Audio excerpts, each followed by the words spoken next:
TikTok was the most downloaded app of 2019, more than any other app in the country. More teenagers are on TikTok now than use Facebook.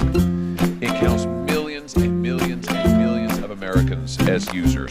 But it is owned by a Chinese company that includes Chinese Communist Party members in leadership. And it is required under Chinese law to share user data with Beijing. TikTok has admitted that it has sent user data to China. To put it bluntly, this is a major security risk for the American people. And what kind of data is TikTok collecting as it runs on our phones? A heck of a lot more than you think. Images, of course, that users post.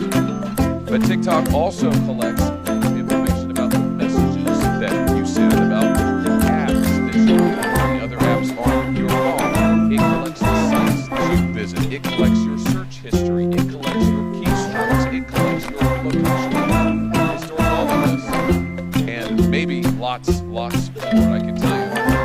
As the father of two small children, who already have many of their friends on social media, and though they're quite young, since our last hearing on this subject, the Pentagon, the Department of State, the Department of Homeland Security, and the TSA have all banned their employees and service members from using TikTok on government devices. In fact, the Pentagon even went so far as to say that employees should have their children uninstall TikTok from their personal devices. That's pretty extraordinary. But actually, it's only prudent. And that's why today I'm announcing I will introduce legislation to ban the use of TikTok